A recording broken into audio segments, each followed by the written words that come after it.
In late March of 1954, the residents of Bellingham, Washington began to take account of a very peculiar phenomenon. Tiny pits, pockmarks, and cracks were suddenly appearing in automobile windshields at an unprecedented rate across the city. One concerned resident observes, quote, "The divots range from the size of a pencil eraser to the width of a dime." Another resident notices, quote, "The blue-edged pits do not pierce the glass, but have a depth of 1/16 of an inch," unquote. The baffled residents wonder if a common causative agent is at work.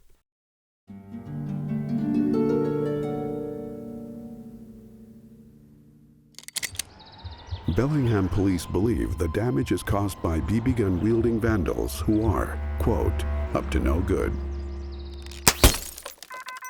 Within a week, several residents report similar windshield damage 25 miles south in the towns of Cedro-Woolley and Mount Vernon.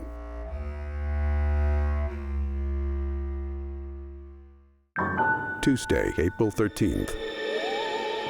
Several car owners noticed the mysterious pit marks in the town of Anacortes on Fidalgo Island. With the hope of apprehending the culprits, every available law enforcement officer immediately sets up roadblocks south of town at Deception Pass Bridge. They search every car leaving the city and question every driver and passenger. No vandals are found.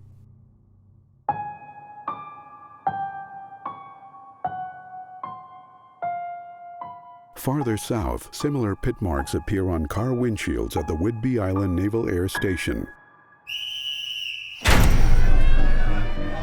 75 Marines search the station for the culprits. No vandals are found. By the end of the day, more than 2,000 cars from Bellingham to Oak Harbor report damage. The sheriff firmly holds that no human agency can be responsible for this degree of vandalism. April 14th. Seattle newspapers published front-page stories alerting readers of the events that transpired in the north. The afternoon editions published comparable stories. Police stations staff extra clerks to answer the flurry of switchboard calls from angry and perplexed car owners reporting cracked windshields. 6 p.m. 3 cars report damage in a lot at 6th Avenue and John Street.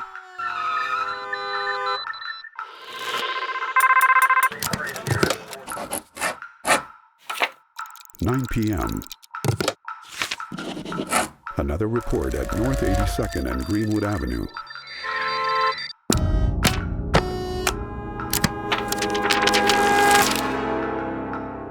By April 15th, there are close to 3,000 reports of pitted windshields.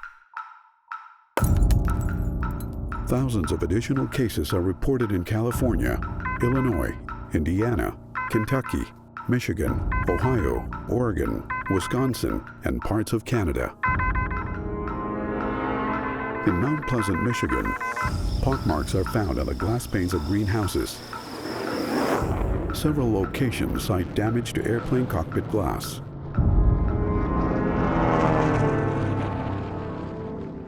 One commonality emerges.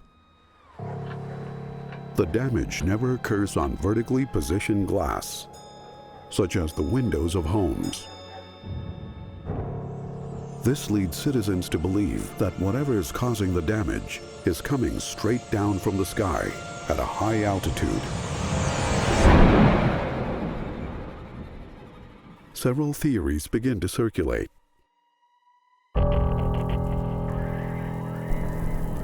The sheriff of Whidbey Island suspects that windshields are being peppered with radioactive material released by recent hydrogen bomb tests in the South Pacific.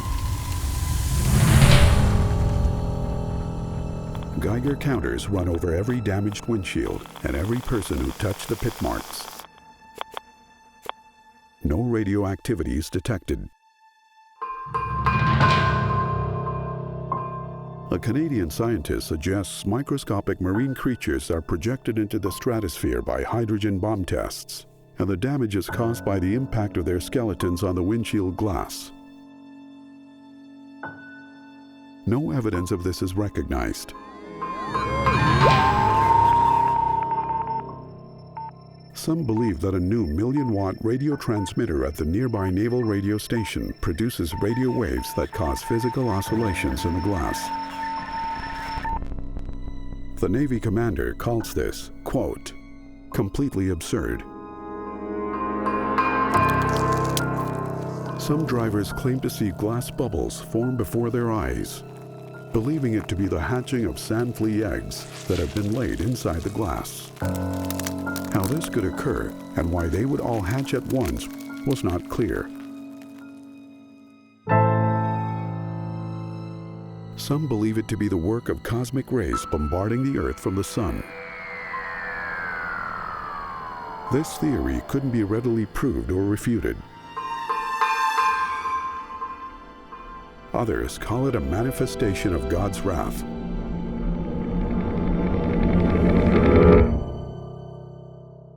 Some blame gremlins. Looking for outside help to solve the enigma, the mayor of Seattle wires the governor and asks President Eisenhower to, quote, instruct appropriate federal agencies to cooperate with local authorities on an emergency basis, unquote. The governor contacts the University of Washington and requests that a committee of scientists investigate the phenomenon. 2 months later, they reach a conclusion.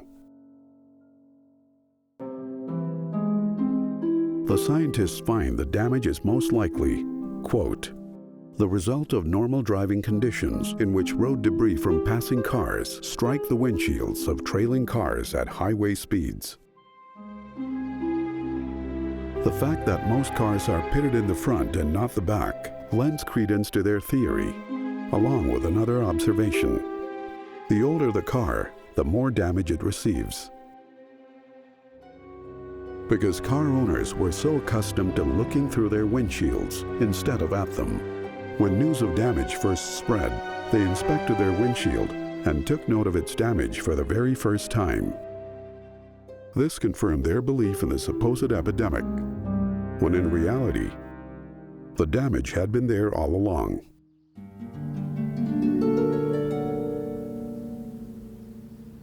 June 1954. Reports of windshield damage abruptly end.